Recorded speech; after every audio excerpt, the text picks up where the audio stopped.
Hello, students, and welcome to our lesson on complex sentences. Before we learned about simple and compound sentences, this is the third type of sentence in English, the complex sentence. Let's get started with a warm-up. On this wall, I have 5 different pictures with 5 sentences. 4 of these things are true about me. But one of these pictures is a lie about me. So I'd like you to watch and read the sentences and try to guess which one is a lie. The first sentence is, I walked my neighbor's dog every evening until he passed away. Okay, do you think that's true or a lie? Number 2, I moved to Spain for 2 years after I graduated from university. Again, do you think that's true or am I lying about this? Number 3, I always wash my face as soon as I get home from work. I don't do anything else before. I do it as soon as I get home from work. Number 4, when I cook, I feel relaxed. Look at how relaxed these 2 people look. And finally, before I came to Oakton, I worked at colleges in Los Angeles and San Francisco. So again, these 5 sentences, which one do you think is a lie? Which one is not true about me? You can pause your video if you need time to think about it. I'm going to give you the answer right now. So the one that is a lie is number 4, when I cook, I feel relaxed. Oh, this is a lie because many times when I cook for other people, like family and friends, it stresses me out, right? I don't know why. I don't want to burn it and I just get all worked up and stressed out. So I have to put on music and really calm myself down if I'm cooking for other people. All right, so these sentences are not just for a fun little game at the beginning, but they are also all complex sentences. So this is a complex sentence. Notice the word in yellow, okay? When, we have before. Do you remember any other words in yellow from the sentences? As soon as, good. Remember these words because we're gonna talk about them. They're called subordinators in complex sentences. Okay, so let's hop back to our lesson now. And before we get into the complex sentences, what they are and how to form them, let's review some of the other types of sentences that we know already. So we have learned simple sentences as well as compound sentences. Do you remember how to form them? Well, you should know that a simple sentence has a subject and a verb, or in other words, one clause. Is this clause independent or dependent? Independent, good. Here's an example. My English 075 students work very hard, right? Notice it's just one clause, one subject and verb. Compound sentences, on the other hand, have 2 clauses. So 2 subjects and 2 verbs. Are the clauses independent or dependent? Independent, good, very good. And they are connected by fanboys, right? Or coordinating conjunctions is the fancy long name. Some of the fanboys that we're focusing on in this class are but, and so. Notice that the fanboys, the job of the fanboys is to help connect and show the relationship between the 2 clauses, right? So but shows contrast, a difference, and shows addition, and so shows cause and effect or a result, right? So this is important because it's similar in complex sentences. Here's an example of a compound sentence. Many of my students speak Arabic, so I would like to learn it, right? Again, this shows the cause and also the effect. Now let's talk about complex sentences. Just like compound sentences, they're also used to show the relationship between ideas in a sentence, right? So they're very, very useful in our writing because it helps the reader understand our points and what we're trying to say. A complex sentence also has 2 clauses, meaning 2 subjects and 2 verbs. And it also has a connector word called a subordinator. So complex sentences don't use fanboys. They use different words called subordinators. We can also just call these connector words. That seems more logical to me.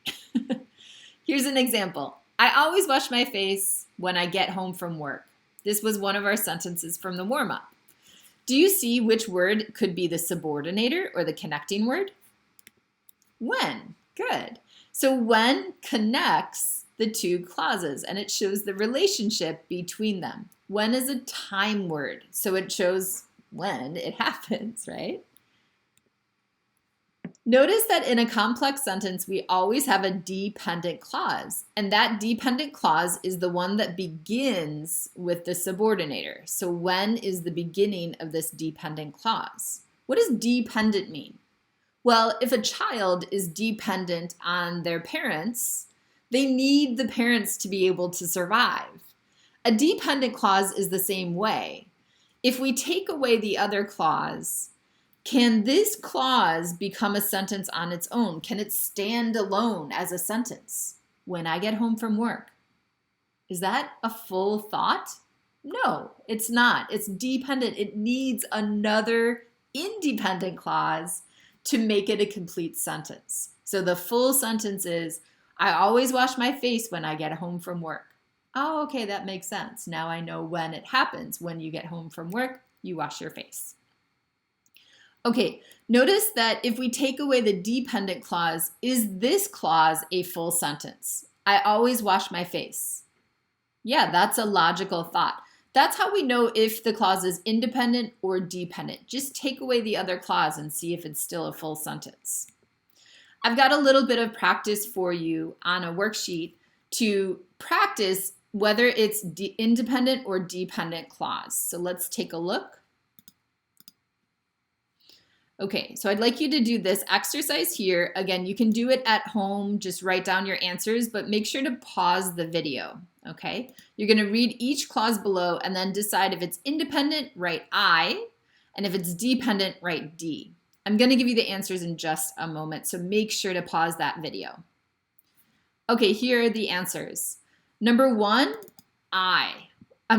D. Right? We can tell because this is a subordinator, and so this must be a dependent clause. Number two is I, independent. There is no subordinator here. Number three, also independent. Number four, D, dependent because we have a subordinator, as soon as.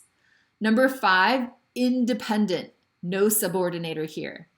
Number six is dependent because we have a subordinator, until. Number seven, also dependent because before is a subordinator. And number five is I, independent, because no subordinator, right? So you'll notice that for each of the pairs, number one and number two, we can put them together to make a full sentence. Number three and number four, again, you can put these two together to make a full complex sentence, same as 5 and 6 and 7 and 8. You can practice by writing those sentences out in your notebook. Let's hop back to our lesson now and talk a little bit about punctuation, because the punctuation in a complex sentence is very different from the punctuation in a compound sentence. I've got two sentences here, and I'd like you to read the sentences. Notice the punctuation. So punctuation means commas and periods. Notice the punctuation in each sentence. Then try to explain the punctuation rule using the sentences below. If you have someone at home you can talk to, you can tell them what you think the punctuation rule is. But if you don't have it, you could just write down what you believe the punctuation rule is. Please pause the video while you do this because I'm going to give you the answers right now. Okay, so hopefully these sentences made you identify where is the dependent clause. In the first one, the dependent clause is first. And so if the dependent clause is first, we add a comma. If the dependent clause is second, like in the second sentence, no comma is added. So here are the rules. If the dependent clause comes first, add a comma. If the dependent clause comes second, don't add a comma. Now, again, if you're not sure which one is the dependent clause, look for the subordinator. If the subordinator is the first thing in the sentence, The dependent clause is first. If the subordinator comes somewhere in the middle of the sentence, that means the dependent clause is second. Okay? So I hope that helps with punctuating complex sentences. I'm going to give you another slide here that just shows the two patterns that we can use for complex sentences. There's no difference or change in the meaning of the sentence. It's just about style and how the sentence flows. Don't forget to put a period at the end of each second clause. And remember that sometimes we'll have a comma, sometimes we won't.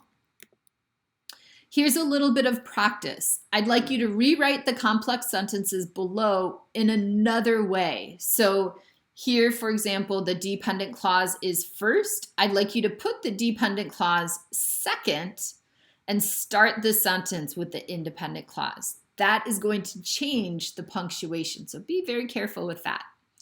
Again, you can use these two structures to help you. If you'd like me to check your answers, please email them to me. All right, a little bit more practice here.